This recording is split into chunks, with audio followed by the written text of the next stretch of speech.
Hi viewers, welcome back to Easy English with Manjunath channel.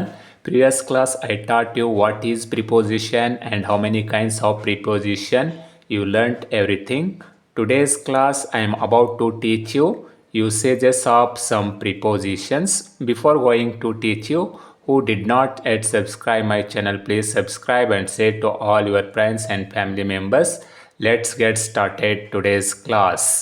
Usages of prepositions ಅಂದರೆ ಕೆಲವು ಪ್ರಿಪೋಸಿಷನ್ಸ್ಗಳ ಉಪಯೋಗವನ್ನು ಇಂದಿನ ಕ್ಲಾಸ್ನಲ್ಲಿ ಕಲಿತುಕೊಳ್ಳೋಣ ಬನ್ನಿ. ಪ್ರಿಯ ವೀಕ್ಷಕರೇ, ಪ್ರಿಪೋಸಿಷನ್ ಅಂದರೆ ಅನೇಕ ಪ್ರಿಪೋಸಿಷನ್ಸ್ಗಳಿದ್ದಾವೆ ಇಂಗ್ಲೀಷ್ ಗ್ರಾಮರಲ್ಲಿ. ನಮಗೆ ತಿಳಿದಿರೋ ಹಾಗೆ in, at, on, of, over, under, down, below, before, after, ಹೀಗೆ ಅನೇಕ ಪ್ರಿಪೋಸಿಷನ್ಸ್ಗಳಿದ್ದಾವೆ. ಇವಾಗ ಕೆಲವು ಪ್ರಮುಖವಾದ ಪ್ರಿಪೋಸಿಷನ್ಸ್ಗಳನ್ನು ಅನೇಕ ಸಂದರ್ಭಗಳಲ್ಲಿ ಡಿಫ್ರೆಂಟ್ ಕಾಂಟೆಕ್ಸ್ಟಲ್ಲಿ ನಾವು ಒಂದೊಂದು ಪ್ರಿಪೋಸಿಷನ್ಸ್ನ ಯೂಸ್ ಮಾಡ್ತೀವಿ ಇಂಗ್ಲೀಷ್ ಲ್ಯಾಂಗ್ವೇಜಲ್ಲಿ. ಈಗ ಒಂದೊಂದಾಗಿ ಕಲಿಯೋಣ ಬನ್ನಿ. First preposition, usages of first preposition is in ಎಂಬ ಪ್ರಿಪೋಸಿಷನ್ನು ಅನೇಕ ಕಾಂಟೆಕ್ಸ್ಟ್ಗಳಲ್ಲಿ ಯೂಸ್ ಮಾಡುತ್ತೇವೆ. ಫಸ್ಟ್ ಕಾಂಟೆಕ್ಸ್ಟ್ ಯಾವುದಂದರೆ place or position something. Common ಆಗಿ ಇನ್ ಅಂದರೆ ಒಳಗಡೆ ಅನ್ನೋ ಒಂದು ಮೀನಿಂಗನ್ನು ಬರುತ್ತೆ. ಬಟ್ ಅನೇಕ ಡಿಫ್ರೆಂಟ್ ಕಾಂಟೆಕ್ಸ್ಟಲ್ಲಿ ಸಂದರ್ಭಗಳಲ್ಲಿ ಇನ್ ಎಂಬ ಒಂದು ಪ್ರಿಪೋಸಿಷನ್ ಯೂಸ್ ಮಾಡುತ್ತೆ. ಮೊದಲನೇ ಒಂದು ಕಾಂಟೆಕ್ಸ್ಟ್ ಯಾವುದಂದರೆ ಪ್ಲೇಸ್ ಪೊಸಿಷನ್ ಸಮಥಿಂಗ್. ಅಂದರೆ ಒಂದು ವಸ್ತು ಅಥವಾ ಒಂದು ಏನೇ ಒಂದು ಪೊಸಿಷನ್, ಒಂದು ಸ್ಥಳದಲ್ಲಿ ಪೊಸಿಷನ್ ಆಗಿದ್ದರೆ ನಾವು ಇನ್ ಎಂಬ ಒಂದು ಪ್ರಿಪೋಸಿಷನ್ನ ಯೂಸ್ ಮಾಡಬೇಕು. For example, my books are in the bag. ನನ್ನ ಪುಸ್ತಕಗಳು ಬ್ಯಾಗಿನ ಒಳಗಡೆ ಇದ್ದಾವೆ. ಅದೇ ಥರ she is in the classroom. ಅವಳು ಕ್ಲಾಸ್ ರೂಮ್ ಒಳಗಡೆ ಇದ್ದಾಳೆ ಅಂಥೇಳಿ ಇನ್ ಎಂಬ ಪ್ರಿಪೋಸಿಷನ್ನ ನಾವು ಇಲ್ಲಿ ಪ್ಲೇಸ್ ಮತ್ತು ಪೊಸಿಷನ್ ಸಮಥಿಂಗ್ ಅಂತ ತೋರಿಸೋ ಸಲುವಾಗಿ ಯೂಸ್ ಮಾಡಿದ್ದೇವೆ. ಈ ಇನ್ ಎಂಬ ಪ್ರಿಪೋಸಿಷನ್ ಇನ್ನೂ ಅನೇಕ ಡಿಫ್ರೆಂಟ್ ಕಾಂಟೆಕ್ಸ್ಟಲ್ಲಿ ಯೂಸ್ ಮಾಡ್ತೀವಿ ನೋಡಿ. Villages, taluk, district, state, country, continent, years, months, seasons, areas, ಇನ್ನೂ ಅನೇಕ ಸಂದರ್ಭಗಳಲ್ಲಿ ಯೂಸ್ ಮಾಡ್ತೀವಿ. ಎಕ್ಸಾಂಪಲ್ ನೋಡಿ, ವಿಲೇಜ್, ಊರುಗಳು ಬಂದಲ್ಲಿ ನಾವು ಒಂದು ಊರಲ್ಲಿ ಇದ್ದೇವೆ ಅಂತ ಹೇಳಬೇಕು, ಊರೊಳಗಡೆ ವಾಸವಾಗಿದ್ದೇವೆ ಅಂತ ಹೇಳಬೇಕಾದ್ರೆ ನಾವು ಇನ್ ಎಂಬ ಪ್ರಿಪೋಸಿಷನ್ನ ಬಳಸಬೇಕು. For example, I am living in Kandagulu. Kandagulu ಅನ್ನೋದು ಒಂದು ವಿಲೇಜ್ ನೇಮ್. ಅದರ ಹಿಂದ್ಗಡೆ ಇನ್ ಎಂಬ ಪ್ರಿಪೋಸಿಷನ್ನ ನಾವು ಬಳಸಬೇಕು.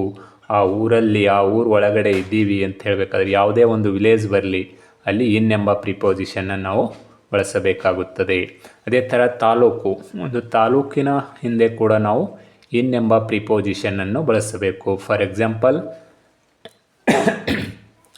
ಮೈ ಫ್ರೆಂಡ್ ಈಸ್ ಇನ್ ಕಾಳ್ಗಿ. ನನ್ನ ಗೆಳೆಯ ಕಾಳ್ಗಿಯಲ್ಲಿ ಇದ್ದಾನೆ. ನೋಡಿ, ಕಾಳ್ಗಿ ಅನ್ನೋದು ಒಂದು ತಾಲೂಕು, ಅದರ ಹಿಂದ್ಗಡೆ ಇನ್ ಎಂಬ ಪ್ರಿಪೋಸಿಷನ್ನ ಬಳಸಿದ್ದೇವೆ. ಅದೇ ಥರ ಇನ್ನೊಂದು ಎಕ್ಸಾಂಪಲ್ ನೋಡಿ, ಡಿಸ್ಟಿಕ್ ಅಂದರೆ ಜಿಲ್ಲಾ ಬಂದರೂ ಕೂಡ ಅಲ್ಲಿ ನಾವು ಇನ್ ಎಂಬ ಪ್ರಿಪೋಸಿಷನ್ನ ಬಳಸಬೇಕು. For example, S B temple is in Kalaburagi. S B temple ಕಲಬುರಗಿಯಲ್ಲಿ ಇದೆ. ಇಲ್ಲಿ ಕಲಬುರಗಿ ಅನ್ನೋದು ಒಂದು ಡಿಸ್ಟಿಕ್ ಇದೆಯಲ್ಲ, ಅದರ ಹಿಂದೆ ಕೂಡ ಇನ್ ಬರುತ್ತೆ. ಅದೇ ಥರ ಸ್ಟೇಟ್ಗಳ ಹಿಂದೆ ಕೂಡ ನಾವು ಇನ್ನನ್ನು ಬಳಸಬೇಕು. For example, Mysuru located in Karnataka. Mysuru ಕರ್ನಾಟಕದಲ್ಲಿ ಇದೆ. ನೋಡಿ, ಇಲ್ಲಿ ಕರ್ನಾಟಕ ಅನ್ನೋದು ಒಂದು ರಾಜ್ಯ. ಅದೇ ಥರ ಕಂಟ್ರಿ ಬಂದಾಗ ಕೂಡ ನಾವು ಇನ್ ಎಂಬ ಪ್ರಿಪೋಸಿಷನ್ನನ್ನು ನಾವು ಬಳಸಬೇಕು. For example, Taj Mahal is in India. Taj Mahal ಭಾರತದಲ್ಲಿ ಇದೆ. ಇಂಡಿಯಾ ಈಸ್ ಎ ಕಂಟ್ರಿ, ಅದಕ್ಕೋಸ್ಕರ ಇಲ್ಲಿ ಇನ್ ಬಂದಿದೆ. ಅದೇ ಥರ ಕಾಂಟಿನೆಂಟ್, ಒಂದು ಖಂಡಗಳ ಹಿಂದೆ ಕೂಡ ನಾವು ಇನ್ನನ್ನು ಬಳಸಬೇಕು. For example, India located in Asia. Bharat Asia ಖಂಡದಲ್ಲಿ ಇದೆ. ಏಷ್ಯಾ ಅನ್ನೋದು ಒಂದು ಖಂಡದ ಹೆಸರು. ಅದೇ ಥರ ಇಯರ್ಸ್, ವರ್ಷಗಳ ಹಿಂದೆ ಕೂಡ ನಾವು ಇನ್ನನ್ನು ಬಳಸಬೇಕು. ಫಾರ್ ಎಕ್ಸಾಂಪಲ್, ಸ್ವಾಮಿ ವಿವೇಕಾನಂದ ಬಾರ್ನ್ಡ್ ಇನ್ 1863. ನೋಡಿ, 1863 ಅನ್ನೋದು ಅದೊಂದು ಇಯರ್ ಇದೆ, ವರ್ಷ ಇದೆ. ವರ್ಷಗಳ ಹಿಂದೆ ಕೂಡ ನಾವು ಇನ್ ಎಂಬ ಪ್ರಿಪೋಸಿಷನನ್ನು ಬಳಸುತ್ತೇವೆ. ಅದೇ ಥರ ಮಂತ್ಸ್ಗಳ ಹಿಂದೆ ಕೂಡ ಇನ್ ಎಂಬ ಪ್ರಿಪೋಸಿಷನನ್ನು ಬಳಸುತ್ತೇವೆ. For example, T20 world cup starts in February. ನೋಡಿ, ಇಲ್ಲಿ ಫೆಬ್ರವರಿ, T20 ವರ್ಲ್ಡ್ ಕಪ್ಪು ಫೆಬ್ರವರಿಯಲ್ಲಿ ಪ್ರಾರಂಭವಾಗುತ್ತವೆ. ಅಂದರೆ ಫೆಬ್ರವರಿ ಅನ್ನೋದು ಮಂತ್ ಇದೆಯಲ್ಲ, ಆ ಮಂತ್ ಹಿಂದೆ ಕೂಡ ಇನ್ ಎಂಬ ಪ್ರಿಪೋಸಿಷನನ್ನು ಬಳಸಲಾಗಿದೆ. ಅದೇ ಥರ ಸೀಸನ್ಸ್, ಕಾಲಗಳ ಹಿಂದೆ ಕೂಡ ನಾವು ಇನ್ ಎಂಬ ಪ್ರಿಪೋಸಿಷನನ್ನು ಬಳಸಬೇಕು. ನೋಡಿ, examples, we should wear raincoat in rainy seasons. ಮಳೆಗಾಲದಲ್ಲಿ ರೇನ್ ಕೋಟನ್ನು ಧರಿಸಬೇಕು. ನೋಡಿ ಇಲ್ಲಿ ರೇನಿ ಸೀಸನ್ ಅನ್ನೋದು ಒಂದು ಕಾಲ ಇದೆ ಅಲ್ವಾ, ಮಳೆಗಾಲ, ಅಲ್ಲೂ ಕೂಡ ಇನ್ ಎಂಬ ಪ್ರಿಪೋಸಿಷನನ್ನು ಬಳಸಬೇಕು. ಅದೇ ಥರ ಏರಿಯಾಸ್ಗಳು ಬಂದಾಗೂ ಕೂಡ ನಾವು ಇನ್ ಎಂಬ ಪ್ರಿಪೋಸಿಷನನ್ನು ಬಳಸಬೇಕು. For example, my friend is. ಈ ರೀತಿಯಾಗಿ 12ನೇ ಒಂದು ಕಾಂಟೆಕ್ಸ್ಟ್ ಇನ್ ಎಲ್ಲಿ ಯೂಸ್ ಮಾಡ್ತಾರೆ ನೋಡೋಣ ಬನ್ನಿ. ಡ್ಯೂರೇಷನ್ ಅಂದರೆ ಅವಧಿಯನ್ನು ಹೇಳೋಕ್ಕೆ ಕೂಡ ನಾವು ಇನ್ನನ್ನು ಬಳಸಬೇಕು. For example, Mohan will return in 5 hours. Mohan 5 ಗಂಟೆ ಒಳಗೆ ಬರುತ್ತಾನೆ. ಅಂದರೆ 5 hours ಇಲ್ಲಿ ಡ್ಯೂರೇಷನ್ ಹೇಳ್ತಾ ಇದೆಯಲ್ಲ, ಅದಕ್ಕೋಸ್ಕರ ಇನ್ನನ್ನು ಬಳಸಬೇಕು. ಅದೇ ಥರ ಕಂಡೀಷನನ್ನು ಹೇಳೋ ಸಲುವಾಗೂ ಕೂಡ ನಾವು ಇನ್ನನ್ನು ಬಳಸಬೇಕು. ಸೃಷ್ಟಿ ಈಸ್ ಇನ್ ಟ್ರಬಲ್. ಸೃಷ್ಟಿ ತೊಂದರೆಯಲ್ಲಿ ಇದ್ದಾಳೆ. In trouble. ಇಲ್ಲ ಅವಳ ಕಂಡೀಷನ್, ಅವಳ ಸ್ಟೇಟ್ ಹೆಂಗಿದೆ, ಅವಳ ಸ್ಟೇಟು ಅಥವಾ ಕಂಡೀಷನನ್ನು ಹೇಳೋ ಸಲುವಾಗಿ ನಾವು ಇನ್ ಎಂಬ ಪ್ರಿಪೋಸಿಷನನ್ನು ಬಳಸಬೇಕು. ಫಾರ್ ಎಕ್ಸಾಂಪಲ್, ಸೃಷ್ಟಿ ಈಸ್ ಇನ್ ಟ್ರಬಲ್. ಸೃಷ್ಟಿ ಟ್ರಬಲ್ ಆಗಿದ್ದಾಳೆ, ತೊಂದರೆಯಲ್ಲಿ ಇದ್ದಾಳೆ. ಅಥವಾ ರಾಣಿ ಈಸ್ ಇನ್ ಫಿಯರ್. ರಾಣಿ ಅವಳು ಭಯದಲ್ಲಿದ್ದಾಳೆ. ಅಂದರೆ ಸ್ಟೇಟ್ ಅಥವಾ ಕಂಡೀಷನ್ ಹೇಳೋಕ್ಕೂ ಕೂಡ ನಾವು ಇನ್ ಎಂಬ ಪ್ರಿಪೋಸಿಷನನ್ನು ಬಳಸುತ್ತೇವೆ. ಅದೇ ಥರ 14ನೇ ಒಂದು ಕಾಂಟೆಕ್ಸ್ಟ್ ನೋಡಿ ಇನ್ನೆಲ್ಲಿ ಯೂಸ್ ಮಾಡಬೇಕು. Manner or style. ಯಾವ ರೀತಿಯಾಗಿ ಅಂತ ಹೇಳೋಕ್ಕೆ ಕೂಡ ನಾವು ಇನ್ ಎಂಬ ಪ್ರಿಪೋಸಿಷನನ್ನು ಬಳಸುತ್ತೇವೆ. For example, he speaks in low voice. ಅವನು ಹೇಗೆ ಮಾತಾಡುತ್ತಿದ್ದಾನೆ, ಯಾವ ರೀತಿಯಾಗಿ ಮಾತನಾಡುತ್ತಿದ್ದಾನೆ. ನೋಡಿ, ಹಿ ಸ್ಪೀಕ್ಸ್ ಇನ್ ಲೋ ವಾಯ್ಸ್ ಅಂದರೆ ಸಣ್ಣ ದನಿಯಲ್ಲಿ ಮಾತನಾಡುತ್ತಿದ್ದಾನೆ. ಇನ್ ಲೋ ವಾಯ್ಸ್. ನೋಡಿ, ಇಲ್ಲೂ ಕೂಡ ಲೋ ವಾಯ್ಸ್ ಏನಿದೆ ಅದು ಮ್ಯಾನರ್ ಇದೆ. ಯಾವ ರೀತಿಯಾಗಿ, ಅದು ಇನ್ ಎಂಬುದು ಪ್ರಿಪೋಸಿಷನ್. ಅಂದರೆ ಮ್ಯಾನರ್ ಅಥವಾ ಸ್ಟೈಲನ್ನು ಹೇಳೋಕ್ಕೆ ಕೂಡ ನಾವು ಇನ್ ಎಂಬ ಪ್ರಿಪೋಸಿಷನನ್ನು ಬಳಸುತ್ತೇವೆ. ಅದೇ ಥರ ಕ್ಲತಿಂಗ್ ಅಂದರೆ ಯಾವ ರೀತಿಯಾದ ಬಟ್ಟೆಯನ್ನು ಧರಿಸಿದ್ದಾರೆ ಅಂತ ಹೇಳಬೇಕಾದರೂ ಕೂಡ ನಾವು ಇನ್ ಎಂಬ ಪ್ರಿಪೋಸಿಷನಿಂದ ಹೇಳುತ್ತೇವೆ. For example, the girl in red is my sister. ಅಂದರೆ ಕೆಂಪು ಬಟ್ಟೆ ಧರಿಸಿರುವ ಹುಡುಗಿ ನಮ್ಮ ಸಿಸ್ಟರ್ ಆಗಿದ್ದಾಳೆ. ಅಂದರೆ ಕ್ಲಾತಿಂಗ್ ಬಗ್ಗೆ ಹೇಳಬೇಕಾದ್ರೂ ಕೂಡ ನಾವು ಇನ್ ಎಂಬ ಪ್ರಿಪೋಸಿಷನನ್ನು ನಾವು ಬಳಸುತ್ತೇವೆ. ಅದೇ ಥರ ಡೈರೆಕ್ಷನ್ ಹೇಳಬೇಕಾದರೂ ಕೂಡ ನಾವು ಇನ್ ಎಂಬ ಪ್ರಿಪೋಸಿಷನನ್ನು ಬಳಸುತ್ತೇವೆ. ಫಾರ್ ಎಕ್ಸಾಂಪಲ್, ಈ ವೆಂಟ್ ಇನ್ ದ ಹೌಸ್. ಅಂದರೆ ಮೂಮೆಂಟು ಅಥವಾ ಡೈರೆಕ್ಷನ್ನು. ಈ ವೆಂಟ್ ಇನ್ ದ ಹೌಸ್. ಅವನು ಮನೆ ಒಳಗಡೆ ಹೋದ. ಅಂದರೆ ಮೂಮೆಂಟ್, ಆ ಕಡೆ ಹೋದ, ಆ ಡೈರೆಕ್ಷನಲ್ಲಿ, ಮನೆ ದಿಕ್ಕಿನಲ್ಲಿ, ಮನೆ ಒಳಗಡೆ ಹೋದ ಅಂತ ಹೇಳೋಕ್ಕೆ ಕೂಡ ಇನ್ ಎಂಬ ಪ್ರಿಪೋಸಿಷನನ್ನು ಬಳಸುತ್ತೇವೆ. ಅದೇ ಥರ ಪಾರ್ಟ್ ಆಫ್ ಹೋಲ್. ಒಂದು ಕಾಂಟೆಕ್ಸ್ಟ್ನ ಇಡೀ ಭಾಗವನ್ನು ಕುರಿತು ಹೇಳಬೇಕಾದ್ರೆ ಅಲ್ಲೂ ಕೂಡ ನಾವು ಇನ್ ಎಂಬ ಪ್ರಿಪೋಸಿಷನನ್ನು ಬಳಸುತ್ತೇವೆ. ಪಾರ್ಟ್ ಆಫ್ ಎ ಹೋಲ್ ಅಂದರೆ ಪೂರ್ತಿಯಾಗಿ, ಒಂದು ಭಾಗದ ಪೂರ್ತಿಯಾಗಿ ಹೇಳಬೇಕಾದ್ರೆ ಅಲ್ಲಿ ಇನ್ ಎಂಬ ಒಂದು ಪ್ರಿಪೋಸಿಷನ್ನ ಬಳಸಬೇಕು. For example, Ram is the best student in the college. ನೋಡಿ, ಪಾರ್ಟ್ ಆಫ್ ದಿ ಹೋಲ್, ಕಾಲೇಜ್ನ ಪೂರ್ತಿ ಕಾಲೇಜಲ್ಲಿ ಬೆಸ್ಟ್ ಸ್ಟೂಡೆಂಟ್ ಯಾರು? Ram is the best student in the college. ಕಾಲೇಜಿನಲ್ಲಿ Ram best student.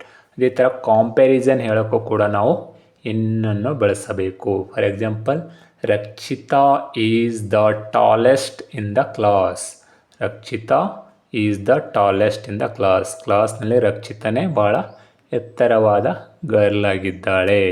In the class. ಅದೇ ಥರ ಬಿಲೀಫ್, ಇಂಟ್ರೆಸ್ಟ್, ಆ್ಯಕ್ಟಿವಿಟಿ ಈ ಟರ್ಮ್ಸ್ಗಳಿಂದ ಕೂಡ ನಾವು ಇನ್ ಎಂಬ ಪ್ರಿಪೋಸಿಷನನ್ನು ಬಳಸುತ್ತೇವೆ. For example, I believe in god. ನನಗೆ ದೇವರಲ್ಲಿ ನಂಬಿಕೆ ಇದೆ. My friend has interested in music. ನನ್ನ ಗೆಳೆಯನಿಗೆ ಮ್ಯೂಸಿಕ್ನಲ್ಲಿ ಆಸಕ್ತಿ ಹೊಂದಿದ್ದಾನೆ. ಅದೇ ಥರ ಶೇಪನ್ನು ಹೇಳೋಕ್ಕೆ ಕೂಡ ನಾವು ಇನ್ ಎಂಬ ಪ್ರಿಪೋಸಿಷನನ್ನು ಬಳಸುತ್ತೇವೆ. The cake is in the shape of heart. Cake heart ಶೇಪಲ್ಲಿ ಇದೆ. ಅದೇ ಥರ ಭಾಳಷ್ಟು ಎಕ್ಸಾಂಪಲ್ ಹೇಳ್ಬೋದು. The earth is in round shape. ನಾವು ಆಕಾರಗಳನ್ನು ಹೇಳೋಕ್ಕೂ ಕೂಡ ಯೂಸ್ ಮಾಡುತ್ತೇವೆ. The house is in square. Board is in square. ಚೌಕದಲ್ಲಿದೆ. ಈ ಥರ ಶೇಪನ್ನು ಹೇಳೋಕ್ಕೆ ಕೂಡ ಇನ್ ಎಂಬ ಪ್ರಿಪೋಸಿಷನನ್ನು ಬಳಸುತ್ತೇವೆ. ಅದೇ ಥರ ಲ್ಯಾಂಗ್ವೇಜ್ ಅನ್ನು ಹೇಳೋಕ್ಕೆ ಕೂಡ ನಾವು ಇನ್ ಎಂಬ ಪ್ರಿಪೋಸಿಷನನ್ನು ಬಳಸುತ್ತೇವೆ. For example, Rakesh speaks in English. Rakesh ಇಂಗ್ಲೀಷ್ನಲ್ಲಿ ಮಾತನಾಡುತ್ತಾನೆ. ನೋಡಿ, ಇಂಗ್ಲೀಷ್ ಅನ್ನೋದು ಲ್ಯಾಂಗ್ವೇಜ್ ಇದೆ ಅಲ್ವಾ. ಅದೇ ಥರ ರೀಸನ್ಸ್ ಹೇಳೋಕ್ಕೂ ಕೂಡ ಇನ್ ಎಂಬ ಪ್ರಿಪೊಸಿಷನನ್ನು ನಾವು ಉಪಯೋಗಿಸುತ್ತೇವೆ. For example, she shouted in anger. ಕೋಪದಿಂದ ಚೀರಿದಳು. ಶಿ ಎಂಜಾಯ್ಡ್ ಶಿ ಕ್ರೈಡ್ ಇನ್ ಜಾಯ್. ಅವಳು ಆನಂದದಿಂದ ಚೀರಿದಳು. ಈ ಥರ ಎಲ್ಲ ನಾವು ಇನ್ ಎಂಬ ಪ್ರಿಪೊಸಿಷನನ್ನು ಟೋಟಲಾಗಿ 22 ಕಾಂಟೆಕ್ಸ್ಟಲ್ಲಿ ಇನ್ ಎಂಬ ಪ್ರಿಪೊಸಿಷನನ್ನು ಬಳಸುತ್ತೇವೆ.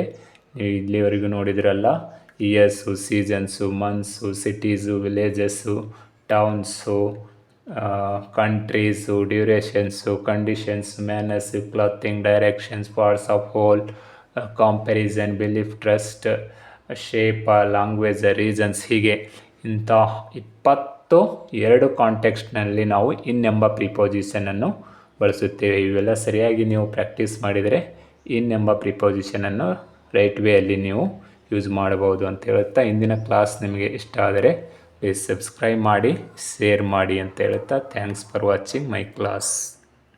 ಯೂಸೇಜಸ್ ಆಫ್ ಪ್ರಿಪೊಸಿಷನ್ಸಲ್ಲಿ ಇನ್ ಎಲ್ಲಿ ಯೂಸ್ ಮಾಡಬೇಕೆಂದು ತಿಳಿದುಕೊಂಡ್ರಿ.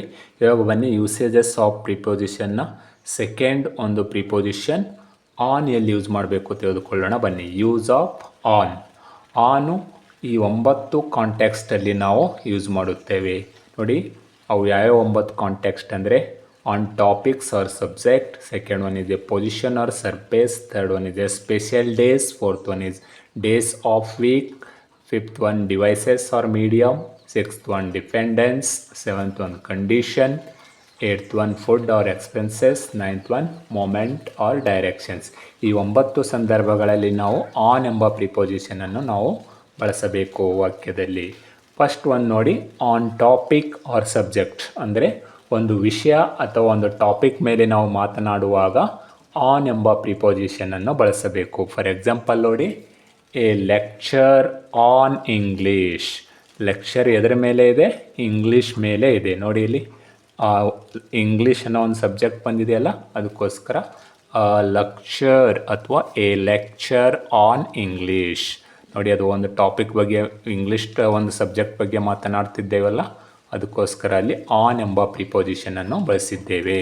ಅದೇ ಥರ ನೋಡಿ, ಎರಡನೇ ಒಂದು ಕಾಂಟೆಕ್ಸ್ಟು ಆನ್ ಎಲ್ಲಿ ಯೂಸ್ ಮಾಡಬೇಕಂದ್ರೆ position or surfaces. Position or surfaces ಅಂದರೆ ಒಂದು ವಸ್ತು ಇನ್ನೊಂದು ವಸ್ತುವಿನ ಮೇಲೆ ಟಚ್ ಆಗಿ ಕೂತ್ಕೊಂಡ್ರೆ, ಅದರ ಮೇಲೆ ಕೂತ್ಕೊಂಡ್ರೆ ಆಗ ನಾವು ಆನ್ ಎಂಬ ಪ್ರಿಪೊಸಿಷನನ್ನು ಬಳಸಬೇಕು. For example, mobile is on the table. Mobile ಎಲ್ಲಿದೆ? ಟೇಬಲ್ ಮೇಲೆ ಇದೆ. ಟೇಬಲ್ ಮೇಲೆ ಟಚ್ ಆಗಿ ಕೂತಿತ್ತಂದರೆ ಆವಾಗ ನಾವು ಆನ್ ಯೂಸ್ ಮಾಡಬೇಕು. For example, book is on the bench. ಈ ಥರ ನಾವು ಒಂದು ವಸ್ತು ಮೇಲೆ ಕೂತಿತ್ತು, ಯಾವುದಾದ್ರೂ ವಸ್ತು ಅಥವಾ ವ್ಯಕ್ತಿ ಅಂದರೆ ಆನನ್ನು ಯೂಸ್ ಮಾಡಬೇಕು. ಅದೇ ಥರ ಥರ್ಡ್ ಕಾಂಟೆಕ್ಸ್ಟಲ್ಲಿ ಆನ್ ಎಲ್ಲಿ ಯೂಸ್ ಮಾಡಬೇಕಂದ್ರೆ ಸ್ಪೆಷಲ್ ಡೇಸ್, ವಿಶೇಷವಾದ ದಿನಗಳ ಬಗ್ಗೆ ಹೇಳುವಾಗ ಮಾತನಾಡುವಾಗ ನಾವು ಆನ್ ಎಂಬ ಪ್ರಿಪೊಸಿಷನನ್ನು ಬಳಸಬೇಕು. For example, V celebrate republic day on January 26. On January 26. On ಜನವರಿ 26 ಇದೊಂದು ವಿಶೇಷವಾದ ದಿನ ಇದೆ ಅಲ್ಲ, ಅದಕ್ಕೋಸ್ಕರ ಆನ್ ಎಂಬ ಪ್ರಿಪೊಸಿಷನನ್ನು ನಾವು ಬಳಸುತ್ತೇವೆ. ಜನವರಿ 26 ಇದೊಂದು ವಿಶೇಷವಾದ ದಿನ ಇದೆ. ಎಲ್ಲೆಲ್ಲಿ ವಿಶೇಷವಾದ ದಿನ ಬರುತ್ತೆ ಅಲ್ಲಿ ನಾವು ಆನ್ ಎಂಬ ಪ್ರಿಪೊಸಿಷನನ್ನು ಬಳಸುತ್ತೇವೆ. ಯಾಕಂದರೆ for example, V celebrate independence day on 15th August, on Deepavali, on Dasara. ಈ ಥರ ವಿಶೇಷವಾದ ದಿನಗಳಿರುತ್ತೆ ಅಲ್ಲ, ಅವುಗಳ ಹಿಂದೆ ನಾವು ಆನ್ ಎಂಬ ಪ್ರಿಪೊಸಿಷನನ್ನು ಬಳಸಬೇಕು. ಆನ್ ಇವಾಗ ಹೇಳಿದ್ವಲ್ಲ, ಆನ್ ದಸರಾ, ಆನ್ ದೀಪಾವಳಿ, ಈ ಥರ ಆನ್ ರಂಜಾನ್, ಆನ್ ಕ್ರಿಸ್ಮಸ್, ಈ ಥರ ವಿಶೇಷವಾದ ಹಬ್ಬ ಹರಿದಿನಗಳ ಹಿಂದೆ ನಾವು ಆನ್ ಎಂಬ ಪ್ರಿಪೊಸಿಷನನ್ನು ಬಳಸುತ್ತೇವೆ. ಫೋರ್ತ್ ಕಾಂಟೆಕ್ಸ್ಟ್ ಆನ್ ಎಲ್ಲಿ ಯೂಸ್ ಮಾಡಬೇಕು ನೋಡೋಣ ಬನ್ನಿ. ಡೇಸ್ ಆಫ್ ವೀಕ್ಸ್, ವಾರದ ದಿನಗಳ ಹಿಂದೆ ಕೂಡ ನಾವು ಆನ್ ಎಂಬ ಪ್ರಿಪೊಸಿಷನನ್ನು ಬಳಸುತ್ತೇವೆ. For example, I meet you on Sunday. I meet you on Sunday. ನಾನು ನಿನಗೆ ಸಂಡೇ ಭೇಟಿಯಾಗುತ್ತೇನೆ. ಸಂಡೇ ಅನ್ನೋದು ಒಂದು ವಾರದ ದಿನ ಇದೆಯಲ್ಲ, ಅದಕ್ಕೋಸ್ಕರ ಅಲ್ಲಿ ಆನ್ ಎಂಬ ಪ್ರಿಪೊಸಿಷನನ್ನು ಬಳಸಬೇಕು. ಅದೇ ಥರ, I will come to school on Saturday.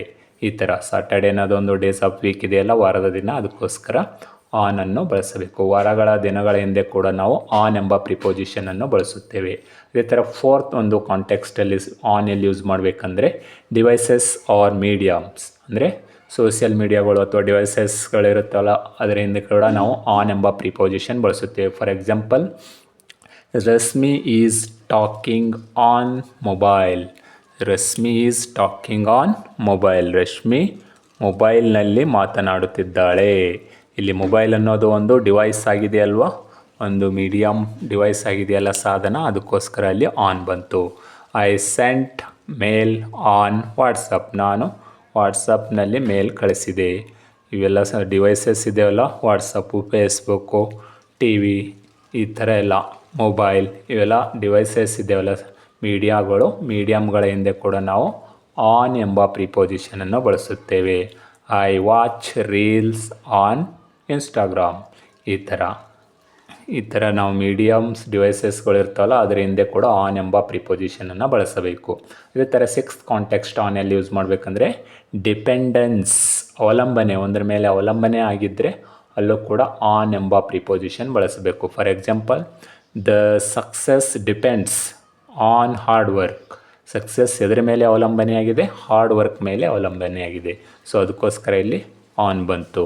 ಅದೇ ಥರ ಸೆವೆಂತ್ ಕಾಂಟೆಕ್ಸ್ಟಲ್ಲಿ ಆನ್ ಎಲ್ಲಿ ಯೂಸ್ ಮಾಡಬೇಕಂದ್ರೆ ಕಂಡೀಷನ್ಸ್, ಒಂದು ಸ್ಥಿತಿ ಹೇಳಬೇಕಾಗಿತ್ತಂದರೆ ಕೂಡ ಅಲ್ಲೂ ಕೂಡ ಒಂದು ಸ್ಟೇಟ್ ಆರ್ ಸ್ಥಿತಿ ಹೇಳಬೇಕಾದ್ರೂ ಕೂಡ ನಾವು ಆನ್ ಎಂಬ ಪ್ರಿಪೋಸಿಷನನ್ನು ಬಳಸುತ್ತೇವೆ. For example, she was selected on merit. ಅವಳು ಮೆರಿಟ್ ಆಧಾರದ ಮೇಲೆ ಆಯ್ಕೆಗೊಂಡಳು. ಅಂದರೆ ಆನ್ ಕಂಡೀಷನ್ ಸ್ಟೇಟ್ ಹೇಗಿದೆ? ಮೆರಿಟ್ ಆಧಾರದ ಮೇಲೆ.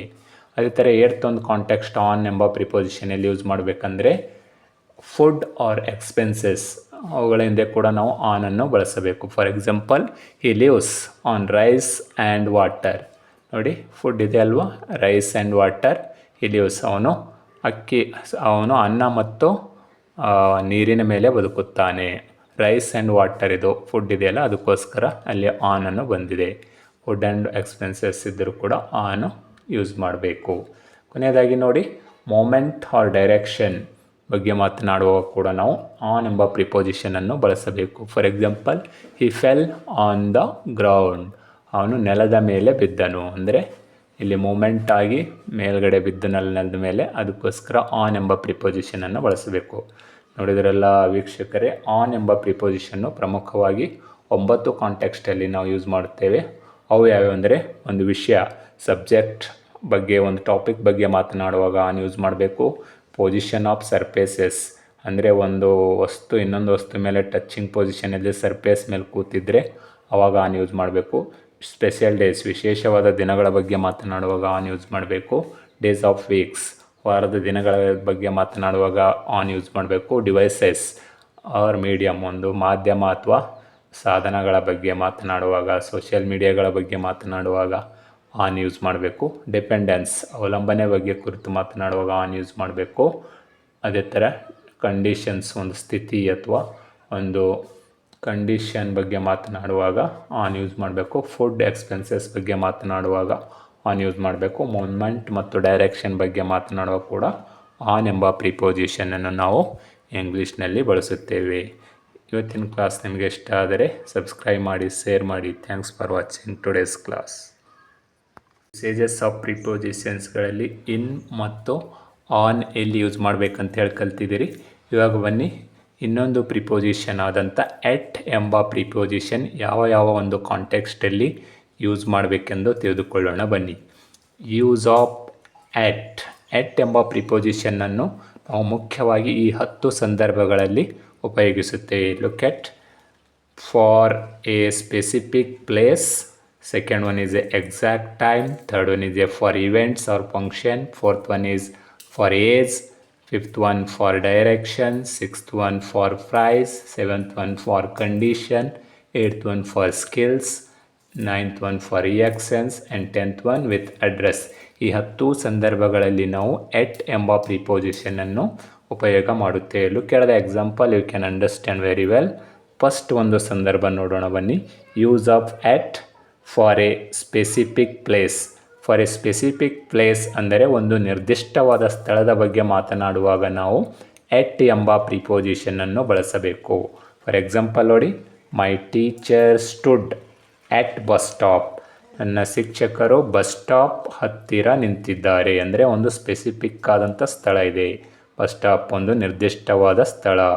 ಅದಕ್ಕೋಸ್ಕರ ನಾವು ಎಟ್ ಎಂಬ ಒಂದು ಪ್ರಿಪೋಸಿಷನನ್ನು ಇಲ್ಲಿ ಉಪಯೋಗ ಮಾಡಲಾಗಿದೆ. ಇನ್ನೊಂದು ಎಕ್ಸಾಂಪಲ್ ಕೊಡಬೇಕಾದರೆ, ಐ ಆಮ್ ಎಟ್ ಹೋಮ್. ನಾನು ಮನೆಯಲ್ಲಿ ಇದ್ದೇನೆ. ನಿರ್ದಿಷ್ಟವಾದ ಒಂದು ಸ್ಥಳವನ್ನು ಸೂಚಿಸುತ್ತೆ. ನೋಡಿದ್ರಲ್ಲ, ಫಸ್ಟ್ ಒಂದು ಕಾಂಟೆಕ್ಸ್ಟಲ್ಲಿ ಎಟ್ ಎಂಬ ಪ್ರಿಪೋಸಿಷನ್ನು ಸ್ಪೆಸಿಫಿಕ್ ಪ್ಲೇಸ್, ಒಂದು ನಿರ್ದಿಷ್ಟ ಸ್ಥಳದ ಬಗ್ಗೆ ಮಾತನಾಡುವಾಗ ಎಟ್ ಎಂಬ ಪ್ರಿಪೋಸಿಷನ್ ಬಳಸಬೇಕು. ಸೆಕೆಂಡ್ ಕಾಂಟೆಕ್ಸ್ಟ್ ನೋಡೋಣ ಬನ್ನಿ, ಎಟ್ ಎಲ್ಲಿ ಯೂಸ್ ಮಾಡಬೇಕಂತೇಳಿ. ಎಕ್ಸಾಕ್ಟ್ ಟೈಮ್, ನಿರ್ದಿಷ್ಟವಾದ ಎಕ್ಸಾಕ್ಟ್ ಟೈಮನ್ನು ಹೇಳೋ ಸಲುವಾಗಿ ನಾವು ಎಟ್ ಎಂಬ ಪ್ರಿಪೋಸಿಷನನ್ನು ಬಳಸಬೇಕು. For example, I reached home at 4 o'clock. ನಾನು 4 ಗಂಟೆಗೆ ಮನೆಗೆ ತಲುಪಿದೆ. 4 ಗಂಟೆ ಎಕ್ಸಾಕ್ಟ್ ಟೈಮ್ ಇದೆ ಅಲ್ವಾ, ಅದಕ್ಕೋಸ್ಕರ ಎಟ್ ಎಂಬ ಪ್ರಿಪೋಸಿಷನನ್ನು ಬಳಸಿದ್ದೇವೆ. ಇನ್ನೊಂದು ಎಕ್ಸಾಂಪಲ್ ಹೇಳಬೇಕಾದ್ರೆ, I will meet you at 10 o'clock. ನಾನು ನಿಮಗೆ 10 ಗಂಟೆಗೆ ಭೇಟಿಯಾಗುತ್ತೇನೆ. ಅಂದರೆ ಇಲ್ಲಿ ಎಕ್ಸಾಕ್ಟ್ ಟೈಮ್ ಬಗ್ಗೆ ಮಾತನಾಡುವಾಗ ಎಟ್ ಎಂಬ ಪ್ರಿಪೋಸಿಷನನ್ನು ಬಳಸಬೇಕು. ಥರ್ಡ್ ಕಾಂಟೆಕ್ಸ್ಟ್ ನೋಡಿ, ಎಟ್ ಎಲ್ಲಿ ಯೂಸ್ ಮಾಡಬೇಕಂದ್ರೆ ಫಾರ್ ಈವೆಂಟ್ಸ್ ಆರ್ ಫಂಕ್ಷನ್ಸ್. ಕೆಲವು ಈವೆಂಟ್ಸ್ಗಳ ಬಗ್ಗೆ ಮಾತನಾಡುವಾಗ ಅಥವಾ ಫಂಕ್ಷನ್ಸ್ಗಳ ಬಗ್ಗೆ ಮಾತನಾಡುವಾಗ, ಕೆಲವು ಕಾರ್ಯಕ್ರಮಗಳ ಬಗ್ಗೆ ಮಾತನಾಡುವಾಗ, ಎಕ್ಸಾಂಪಲ್ ಅಂದರೆ ಪಾರ್ಟಿ ಆಗಲಿ, ವೆಡ್ಡಿಂಗ್ಸ್ ಆಗಲಿ, ಯಾವುದಾದ್ರೂ ಫಂಕ್ಷನ್ ಇರುತ್ತಲ್ಲ ಅದ್ರ ಬಗ್ಗೆ ಮಾತನಾಡುವಾಗ ಎಟ್ ಎಂಬ ಪ್ರಿಪೋಸಿಷನನ್ನು ಬಳಸಬೇಕು. For example, she sang at the wedding. ಅವಳು ಮದುವೆಯಲ್ಲಿ ಹಾಡಿದಳು. ಎಟ್ ದ ವೆಡ್ಡಿಂಗ್, ವೆಡ್ಡಿಂಗ್ ಅನ್ನೋದು ಒಂದು ಇವೆಂಟ್ ಇದೆ ಅಲ್ವಾ, ಒಂದು ಫಂಕ್ಷನ್ ಇದೆ ಅಲ್ವಾ, ಅದಕ್ಕೋಸ್ಕರ ಇಲ್ಲಿ ಎಟ್ ಎಂಬ ಒಂದು ಪ್ರಿಪೋಸಿಷನನ್ನು ಬಳಸಲಾಗಿದೆ. ಯಾವಾಗಲೂ ನಾವು ಈವೆಂಟ್ಸ್ ಮತ್ತು ಫಂಕ್ಷನ್ಸ್ಗಳ ಬಗ್ಗೆ ಮಾತನಾಡುವಾಗ ಎಟ್ ಎಂಬ ಪ್ರಿಪೋಸಿಷನನ್ನು ಬಳಸಿ ವಾಕ್ಯಗಳನ್ನು ರಚಿಸಬೇಕು ಅಥವಾ ಮಾತನಾಡಬೇಕು. ಅದೇ ರೀತಿಯಾಗಿ ಫೋರ್ತ್ ಕಾಂಟೆಕ್ಸ್ಟ್ ಎಟ್ ಎಲ್ಲಿ ಯೂಸ್ ಮಾಡಬೇಕಪ್ಪ ಅಂದರೆ ಫಾರ್ ಏಜ್. ನಮ್ಮ ಏಜ್ ಬಗ್ಗೆ ಮಾತನಾಡುವಾಗ ನಾವು ಎಟ್ ಎಂಬ ಪ್ರಿಪೋಸಿಷನನ್ನು ಬಳಸುತ್ತೇವೆ. For example, Harish got married at 35. ಹರೀಶನು 35 ವರ್ಷಕ್ಕೆ ಮದುವೆಯಾದ. ಎಟ್ 35 ನೋಡಿ, 35 ಅನ್ನೋದು ಒಂದು ಏಜ್ ಇದೆ, 35 ವರ್ಷ. ಸೊ ಎಟ್ 35 ಏಜ್ ಬಗ್ಗೆ ಮಾತನಾಡುವಾಗ ಕೂಡ ನಾವು ಎಟ್ ಎಂಬ ಪ್ರಿಪೋಸಿಷನನ್ನು ಬಳಸಬೇಕು. ಅದೇ ಥರ ಫಿಫ್ತ್ ಕಾಂಟೆಕ್ಸ್ಟಲ್ಲಿ ಎಟ್ ಎಂಬ ಪ್ರಿಪೋಸಿಷನ್ ಎಲ್ಲಿ ಬಳಸಬೇಕಂದ್ರೆ ಫಾರ್ ಡೈರೆಕ್ಷನ್.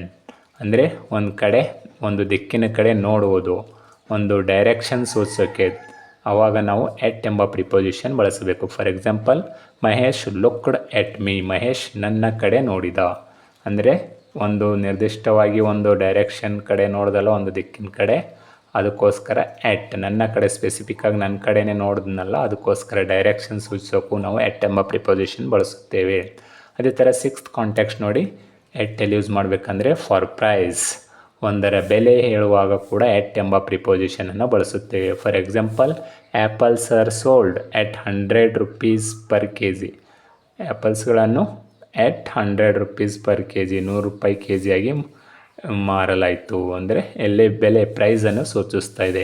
ಪ್ರೈಸ್ ಸೂಚಿಸೋಕ್ಕೂ ಕೂಡ ನಾವು ಎಟ್ ಎಂಬ ಒಂದು ಪ್ರಿಪೋಸಿಷನನ್ನು ಬಳಸುತ್ತೇವೆ. ಅದೇ ಥರ ಸೆವೆಂತ್ ಕಾಂಟೆಕ್ಸ್ಟ್ ನೋಡಿ, ಫಾರ್ ಕಂಡೀಷನ್. ಒಂದು ಸ್ಟೇಟ್, ಒಂದು ಸ್ಥಿತಿಯನ್ನು ಹೇಳೋಕ್ಕೂ ಕೂಡ ಎಟ್ ಎಂಬ ಪ್ರಿಪೋಸಿಷನ್ ಬಳಸುತ್ತೇವೆ. For example, he is at peace. ಅವಳು ಶಾಂತವಾಗಿದ್ದಾಳೆ. ಅವಳ ಮನಸ್ಥಿತಿ ಹೇಗಿದೆ, ಪೀಸ್ಫುಲ್ ಆಗಿದ್ದಾಳೆ. ಎಟ್ ಎಂಬ ಪ್ರಿಪೋಸಿಷನನ್ನು ಬಳಸಿದ್ದೇವೆ. ಅದೇ ಥರ ಏಟ್ತ್ ಕಾಂಟೆಕ್ಸ್ಟ್ ಬನ್ನಿ, ಎಟ್ ಎಂಬ ಪ್ರಿಪೋಸಿಷನ್ ಎಲ್ಲಿ ಬಳಸಬೇಕಂದ್ರೆ ಫಾರ್ ಸ್ಕಿಲ್ಸ್. ನಮ್ಮ ಸ್ಕಿಲ್ಸ್ಗಳನ್ನು ಹೇಳುವಾಗ ನಾವು ಯಾವ ಒಂದು ಫೀಲ್ಡಲ್ಲಿ ಎಕ್ಸ್ಪರ್ಟ್ಸ್ ಆಗಿದ್ದೇವೆ, ಯಾವ ಒಂದು ಫೀಲ್ಡಲ್ಲಿ ಸ್ಕಿಲ್ಸ್ ಇದೆ ನಮಗೆ ಅಂತ ಹೇಳುವಾಗ ಕೂಡ ನಾವು ಎಟ್ ಎಂಬ ಪ್ರಿಪೋಸಿಷನನ್ನು ಬಳಸುತ್ತೇವೆ. For example, I am good at speaking English. ನಾನು ಇಂಗ್ಲೀಷ್ ಮಾತನಾಡೋದರಲ್ಲಿ ಎಕ್ಸ್ಪರ್ಟ್ ಆಗಿದ್ದೇನೆ. ಇಂಗ್ಲೀಷ್ ಮಾತನಾಡುವ ಒಂದು ಸ್ಕಿಲ್ಲು ನನ್ನ ಹತ್ರ ಇದೆ. I have speaking very well English. I have that skill. So ಸ್ಕಿಲ್ಲನ್ನು ಸೂಚಿಸೋಕ್ಕೂ ಕೂಡ ನಾವು ಎಟ್ ಎಂಬ ಪ್ರಿಪೋಸಿಷನನ್ನು ಬಳಸುತ್ತೇವೆ. My friend is good at music. Rani is good at sports. ಈ ಥರ ಹೇಳ್ಬೋದು. ನಮ್ಮ ಸ್ಕಿಲ್ಸ್ ಹೇಳೋಕ್ಕೂ ಕೂಡ ನಾವು ಎಟ್ ಎಂಬ ಪ್ರಿಪೋಸಿಷನ್ಸ್ನ ಬಳಸುತ್ತೇವೆ. ಅದೇ ಥರ ನೈನ್ತ್ ಕಾಂಟೆಕ್ಸ್ಟ್ ಎಟ್ ಎಲ್ಲಿ ಯೂಸ್ ಮಾಡಬೇಕಂದ್ರೆ ರಿಯಾಕ್ಷನ್, ರೆಸ್ಪಾಂಡ್ ಮಾಡೋಕ್ಕೆ ನಾವು ಪ್ರತಿಕ್ರಿಯೆ ಕೊಡುವಾಗ ಕೂಡ ಎಟ್ ಎಂಬ ಪ್ರಿಪೋಸಿಷನ್ ಬಳಸುತ್ತೇವೆ. For example, he was surprised at the news. ಆ ನ್ಯೂಸ್ ನೋಡಿ ಅವನಿಗೆ ಸರ್ಪ್ರೈಸ್ ಆಯಿತು, ಅವನು ರೆಸ್ಪಾಂಡ್ ಮಾಡಿಬಿಟ್ಟ ಅಂತ ಅರ್ಥ ಕೊಡುತ್ತೆ. ಅದೇ ರೀತಿಯಾಗಿ ಕೊನೆಯ ಒಂದು ಕಾಂಟೆಕ್ಸ್ಟ್ ಅಂದರೆ ವಿತ್ ಅಡ್ರೆಸ್. ನಾವು ಅಡ್ರೆಸ್, ಒಂದು ವಿಳಾಸವನ್ನು ಸೂಚಿಸಲು ಕೂಡ ಎಟ್ ಎಂಬ ಪ್ರಿಪೋಸಿಷನನ್ನು ಬಳಸಬೇಕು. For example, She lives at 42 MG road. ಅವಳು 42 MG ರೋಡ್ ಎಂಬ ಒಂದು ವಿಳಾಸದಲ್ಲಿ ವಾಸಿಸುತ್ತಾಳೆ. ನೋಡಿದ್ರಲ್ಲ, ಎಟ್ ಎಂಬ ಪ್ರಿಪೋಸಿಷನ್ ನಾವು ವಿಶೇಷವಾಗಿ specific place, exact time, events or function, age, direction, price, condition, skills, reactions ಮತ್ತು ಅಡ್ರೆಸ್ಗಳನ್ನು ಹೇಳುವ ಸಲುವಾಗಿ ನಾವು ಎಟ್ ಎಂಬ ಪ್ರಿಪೋಸಿಷನನ್ನು ಬಳಸುತ್ತೇವೆ. ನೋಡಿದ್ರಲ್ಲ ವೀಕ್ಷಕರೇ, ಯೂಸೇಜಸ್ ಆಫ್ ಪ್ರಿಪೋಸಿಷನ್ಸಲ್ಲಿ ಎಟ್ ಎಂಬ ಪ್ರಿಪೋಸಿಷನ್ನ ಎಲ್ಲಿ ಯೂಸ್ ಮಾಡಬೇಕೆಂದು ತಿಳಿದುಕೊಂಡ್ರಿ. ಇವಾಗ ಬನ್ನಿ ಇನ್ನೊಂದು ಪ್ರಿಪೋಸಿಷನ್, ಅದನ್ನ ಬೈ ಎಂಬ ಪ್ರಿಪೋಸಿಷನ್ ಯಾವ ಒಂದು ಕಾಂಟೆಕ್ಸ್ಟಲ್ಲಿ ಯೂಸ್ ಮಾಡಬೇಕೆಂದು ತಿಳಿದುಕೊಳ್ಳೋಣ ಬನ್ನಿ. ಯೂಸೇಜಸ್ ಆಫ್ ಪ್ರಿಪೋಸಿಷನ್ಸ್ನಲ್ಲಿ ಇನ್, ಆನ್, ಎಟ್ ಯಾವ ಒಂದು ಸಂದರ್ಭಗಳಲ್ಲಿ ಉಪಯೋಗ ಮಾಡಬೇಕೆಂದು ತಿಳಿದುಕೊಂಡ್ರಿ. ಇವಾಗ ಬನ್ನಿ ಯೂಸೇಜಸ್ ಆಫ್ ಪ್ರಿಪೋಸಿಷನಲ್ಲಿ ಬೈ ಎಂಬ ಪ್ರಿಪೋಸಿಷನ್ ಯಾವ ಒಂದು ಸಂದರ್ಭಗಳಲ್ಲಿ ಉಪಯೋಗ ಮಾಡಬೇಕು ಎಂದು ತಿಳಿದುಕೊಳ್ಳೋಣ. ದ ಪ್ರಿಪೋಸಿಷನ್ ಬೈ ಪ್ರಿಪೋಸಿಷನ್ ಈ ಕೆಳಗಿನ ಸಂದರ್ಭಗಳಲ್ಲಿ ನಾವು ಉಪಯೋಗ ಮಾಡಬೇಕು. Preposition by is used in the following context, mainly in 10 context. ಮುಖ್ಯವಾಗಿ 10 ಸಂದರ್ಭಗಳಲ್ಲಿ ಬೈ ಎಂಬ ಪ್ರಿಪೋಸಿಷನನ್ನು ನಾವು ಉಪಯೋಗ ಮಾಡುತ್ತೇವೆ. ಅವು 10 ಸಂದರ್ಭಗಳು ಯಾವುವು ಅಂದರೆ, first one is a near or beside, second one is agent, third one is method or instrument, fourth one time limit, fifth one manner, sixth one amount, seventh one passing, eighth one authorship, ninth one through, 10th one transport. ಈ 10 ಕಾಂಟೆಕ್ಸ್ಟಲ್ಲಿ ನಾವು by ಎಂಬ ಪ್ರಿಪೋಸಿಷನನ್ನು ವಾಕ್ಯಗಳಲ್ಲಿ ಉಪಯೋಗ ಮಾಡುತ್ತೇವೆ. Let's learn one by one, you can understand very well. First context ಯಾವುದಪ್ಪ ಅಂದರೆ near or beside. Preposition by near ಅಥವಾ beside ಅಂದರೆ ಹತ್ತಿರ, ಪಕ್ಕದಲ್ಲಿ ಅನ್ನೋ ಒಂದು ಮೀನಿಂಗ್ ಬರುವಂತೆ ನಾವು ಉಪಯೋಗ ಮಾಡುತ್ತೇವೆ. ಫಾರ್ ಎಕ್ಸಾಂಪಲ್ ನೋಡಿ, my home is by temple. ನನ್ನ ಮನೆ ಟೆಂಪಲ್ ಪಕ್ಕದಲ್ಲಿದೆ. ಅಂದರೆ ಬೈ ಅನ್ನೋ ಒಂದು ಪ್ರಿಪೋಸಿಷನ್ ಪಕ್ಕದಲ್ಲಿ ಅನ್ನೋ ಒಂದು ಮೀನಿಂಗ್ ಕೊಡುವಂತೆ, ಹತ್ತಿರದಲ್ಲಿ ಅಂತೆ, ಸಮೀಪದಲ್ಲಿ ಅನ್ನೋ ಮೀನಿಂಗ್ ಕೊಡುವಂತೆ ನಾವು ಉಪಯೋಗ ಮಾಡುತ್ತೇವೆ. ನಿಯರ್ ಆರ್ ಬಿಸೈಡ್, ಹತ್ತಿರ, ಸಮೀಪ. Example, my home is by temple. ನನ್ನ ಮನೆ ಟೆಂಪಲ್ ಹತ್ತಿರ ಇದೆ. ಅದೇ ಥರ ಎರಡನೇ ಒಂದು ಕಾಂಟೆಕ್ಸ್ಟ್ ಬೈ ಅನ್ನೋ ಪ್ರಿಪೋಸಿಷನ್ನು ನಾವು ಏಜೆಂಟ್ ಆಗಿ ಕೂಡ ಉಪಯೋಗ ಮಾಡುತ್ತೇವೆ. For example, the quality of mercy poem is written by Shakespeare. The quality of mercy poem is written by William Shakespeare. ಅಂದರೆ ಏಜೆಂಟ್, ಇದು ಯಾರಿಂದ ಮಾಡಲ್ಪಟ್ಟಿದೆ ಅಂಥೇಳಿ ಹೇಳೋ ಸಲುವಾಗಿ ನಾವು ಏಜೆಂಟ್ ಆಗಿ ಕೂಡ ಬೈ ಎಂಬ ಪ್ರಿಪೋಸಿಷನನ್ನು ಉಪಯೋಗ ಮಾಡುತ್ತೇವೆ. ಅದೇ ಥರ ಥರ್ಡ್ ಕಾಂಟೆಕ್ಸ್ಟಲ್ಲಿ ಮೆಥಡ್ ಆರ್ ಇನ್ಸ್ಟ್ರೂಮೆಂಟ್ ಆಗಿ ಕೂಡ ನಾವು ಬೈ ಎಂಬ ಪ್ರಿಪೋಸಿಷನನ್ನು ನಾವು ಉಪಯೋಗಿಸುತ್ತೇವೆ. ಫಾರ್ ಎಕ್ಸಾಂಪಲ್, ಈ ಟ್ರಾವೆಲ್ಸ್ ಬೈ ಬಸ್. ಅವನು ಬಸ್ಸಿನಲ್ಲಿ ಪ್ರಯಾಣಿಸುತ್ತಾನೆ. ಯಾವುದರ ಮುಖಾಂತರ ಅಂದರೆ ಮೆಥಡ್, ಯಾವುದರ ಮುಖಾಂತರ ನಡೀತಾ, ಏಜೆಂಟಾಗಿ. ಇಲ್ಲಿ ಏಜೆಂಟಾಗಿ ಯೂಸ್ ಮಾಡ್ತಾ ಇದ್ದೀವಿ. ಈ ಟ್ರಾವೆಲ್ಸ್ ಬೈ ಬಸ್. ಅದೇ ಥರ ಫೋರ್ತ್ ಒಂದು ಕಾಂಟೆಕ್ಸ್ಟ್ ಟೈಮ್ ಲಿಮಿಟ್ಸ್ ಅಂದರೆ ಕಾಲಮಿತಿಯನ್ನು ಹೇಳೋಕ್ಕೆ ನಾವು ಕಾಲಮಿತಿಯನ್ನು ಸೂಚಿಸೋಕ್ಕೂ ಕೂಡ ಬೈ ಎಂಬ ಪ್ರಿಪೋಸಿಷನನ್ನು ಬಳಸುತ್ತೇವೆ. For example, I will complete my project work by Monday. Monday ಅಷ್ಟೊತ್ತಿಗೆ, ಮಂಡೇ ಒಳಗಡೆನೆ ಆ ಪ್ರಾಜೆಕ್ಟ್ ವರ್ಕನ್ನು ಫಿನಿಷ್ ಮಾಡುತ್ತೇನೆ, ಮುಗಿಸುತ್ತೇನೆ. ಅಂದರೆ ಟೈಮ್ ಲಿಮಿಟ್ನ ಸೂಚಿಸೋಕ್ಕೆ ನಾವು ಬೈ ಎಂಬ ಪ್ರಿಪೋಸಿಷನ್ ಕೂಡ ಉಪಯೋಗ ಮಾಡುತ್ತೇವೆ. ಅದೇ ಥರ ಫಿಫ್ತ್ ಕಾಂಟೆಕ್ಸ್ಟಲ್ಲಿ ಮ್ಯಾನರ್ ಅಂದರೆ ಯಾವ ರೀತಿಯಾಗಿ ಆ್ಯಕ್ಷನ್ ನಡೀತಾ ಇದೆ ಅಂತ ತೋರ್ಸೋಕ್ಕೂ ಕೂಡ ನಾವು ಯಾವ ವಿಧಾನದ ಮುಖಾಂತರ, ಮ್ಯಾನರ್ ಆಗಿ ಕೂಡ ನಾವು ಬೈ ಎಂಬ ಪ್ರಿಪೋಸಿಷನನ್ನು ಬಳಸುತ್ತೇವೆ. For example, I learned English by practice. ನಾನು ಪ್ರಾಕ್ಟೀಸ್ ಮಾಡುವುದರ ಮುಖಾಂತರ ಇಂಗ್ಲೀಷ್ ಕಲಿತೆ. ಇಲ್ಲಿ ಮ್ಯಾನರ್ ಆಗಿ ಕೂಡ ಬೈ ಎಂಬ ಪ್ರಿಪೋಸಿಷನ್ ಬಳಸುತ್ತೇವೆ. ಇದೇ ಥರ ಸಿಕ್ಸ್ತ್ ಕಾಂಟೆಕ್ಸ್ಟ್ ಅಮೌಂಟ್. ಒಂದು ಸೆಟ್ ಅಮೌಂಟನ್ನು ಹೇಳೋಕ್ಕೆ ಕೂಡ ನಾವು ಬೈ ಎಂಬ ಪ್ರಿಪೋಸಿಷನನ್ನು ಉಪಯೋಗಿಸುತ್ತೇವೆ. For example, the price increased by RS. 50 rupees. ಅಂದರೆ 50 ರೂಪಾಯಿ ಏರಿಕೆಯಾಗಿದೆ. ಇಲ್ಲಿ ಅಮೌಂಟನ್ನು ಸೂಚಿಸ್ತಾ ಇದೆಯಲ್ಲ, ಅದಕ್ಕೋಸ್ಕರ ಬೈ. ಅದೇ ಥರ ಪಾಸಿಂಗ್ ಒಂದು ಹಾದು ಹೋಗು ಅನ್ನೋ ಒಂದು ಮೀನಿಂಗ್ ಕೊಡೋಕ್ಕೂ ಕೂಡ ಬೈ ಎಂಬ ಪ್ರಿಪೋಸಿಷನ್ ಬಳಸುತ್ತೇವೆ. The tiger passed by me without harming. Tiger ನನ್ನನ್ನು ದಾಟಿ ಹೋಯಿತು, ಹಾದು ಹೋಯಿತು, ಯಾವುದೇ ತೊಂದರೆ ಮಾಡದೆ ಹಾದು ಹೋಯಿತು. ಇಲ್ಲೂ ಬೈ ಎಂಬ ಪ್ರಿಪೋಸಿಷನ್ ಬಳಸುತ್ತೇವೆ. ಅದೇ ಥರ ಆಥರ್ಶಿಪ್ ಅಂದರೆ ಒಂದು ಏನಾದರೂ ವರ್ಕ್ ಒಂದು ಕೃತಿಯನ್ನು ಬರೆದಿರ್ತಾರಲ್ಲ ಅದರ ಬಗ್ಗೆ ಹೇಳೋ ಸಲುವಾಗಿ, ಈ ಕೃತಿಕಾರರು ಯಾರು ಅಂತ ಸೂಚಿಸೋ ಸಲುವಾಗಿ ಆಥರ್ಶಿಪ್ಪನ್ನು, ಆ ಪುಸ್ತಕದ ಅಥವಾ ಕೃತಿಯ ಓನರ್ ಯಾರು, ಆ ಕೃತಿಯನ್ನು ಬರೆದವ್ರು ಯಾರು ಅಂತ, ಕ್ರಿಯೇಟರ್ ಯಾರು ಅಂತ ಸೂಚಿಸೋಕೆ ನಾವು ಬೈ ಎಂಬ ಪ್ರಿಪೋಸಿಷನಿಂದ ಹೇಳುತ್ತೇವೆ. For example, this novel is written by Charles Dickens. A novel by Dickens, ಇದು ಡಿಕೆನ್ಸ್ ಅವರಿಂದ ಬರೆಯಲ್ಪಟ್ಟ ನಾವೆಲ್ ಆಗಿದೆ. ಅದೇ ಥರ ಥ್ರೂ ಅಂದರೆ ಮುಖಾಂತರ ಅನ್ನೋ ಒಂದು ಮೀನಿಂಗ್ ಕೊಡೋಕ್ಕೂ ಕೂಡ ನಾವು ಬೈ ಎಂಬ ಪ್ರಿಪೋಸಿಷನ್ ಬಳಸುತ್ತೇವೆ. I earn money by teaching, ನಾನು ಕಲಿಸುವುದರ ಮುಖಾಂತರ ಹಣವನ್ನು ಗಳಿಸುತ್ತೇನೆ. ಥ್ರೂ ಒಂದರ ಮುಖಾಂತರ, I earn money by teaching. Through ಅನ್ನೋ ಒಂದು ಮೀನಿಂಗಲ್ಲೂ ಕೂಡ ಬೈ ಎಂಬ ಪ್ರಿಪೋಸಿಷನ್ ಬಳಸುತ್ತೇವೆ. ಅದೇ ಥರ 10ನೇ ಒಂದು ಕಾಂಟೆಕ್ಸ್ಟಲ್ಲಿ ಯೂಸ್ ಮಾಡ್ತೀವಿ ಬೈ ಅಂದರೆ ಟ್ರಾನ್ಸ್ಪೋರ್ಟ್ ಅಂದರೆ ಸಾರಿಗೆ. ರವಿ ಕೇಮ್ ಬೈ ಟ್ರೈನ್, ಸಾರಿಗೆಗಳು ಪಬ್ಲಿಕ್ ಟ್ರಾನ್ಸ್ಪೋರ್ಟ್ ಬಗ್ಗೆ ನಾವು ಮಾತನಾಡುವಾಗ ಬೈ ಎಂಬ ಒಂದು ಪ್ರಿಪೋಸಿಷನ್ ಬಳಸುತ್ತೇವೆ. For example, Ravi came by train, Ravi ಟ್ರೈನ್ನಲ್ಲಿ ಬಂದನು. ಐ ಟ್ರಾವೆಲ್ ಬೈ ಬಸ್, ನಾನು ಬಸ್ಸಿನಲ್ಲಿ ಟ್ರಾವೆಲ್ ಮಾಡುತ್ತೇನೆ. ಈ ಥರ ಅಂದರೆ ಟ್ರಾನ್ಸ್ಪೋರ್ಟ್, ಪಬ್ಲಿಕ್ ಟ್ರಾನ್ಸ್ಪೋರ್ಟ್ಗಳ ಬಗ್ಗೆ ಮಾತನಾಡುವಾಗ ಕೂಡ ನಾವು ಬೈ ಎಂಬ ಪ್ರಿಪೋಸಿಷನನ್ನು ಬಳಸುತ್ತೇವೆ. ನೋಡಿದರಲ್ಲ ವೀಕ್ಷಕರೇ, ಬೈ ಎಂಬ ಪ್ರಿಪೋಸಿಷನ್ ಮುಖ್ಯವಾಗಿ ಈ 10 ಕಾಂಟೆಕ್ಸ್ಟಲ್ಲಿ ಬಳಸುತ್ತೇವೆ. ಫಸ್ಟ್ ಕಾಂಟೆಕ್ಸ್ಟು ನಿಯರ್, ಬಿಸೈಡ್ ಅನ್ನೋ ಒಂದು ಮೀನಿಂಗಲ್ಲಿ ಬಳಸುತ್ತೇವೆ, ಅಂದರೆ ಹತ್ತಿರ ಅಥವಾ ಪಕ್ಕದಲ್ಲಿ ಅನ್ನೋ ಒಂದು ಮೀನಿಂಗಾಗಿ ನಾವು ಬೈ ಎಂಬ ಪ್ರಿಪೋಸಿಷನ್ ಬಳಸುತ್ತೇವೆ.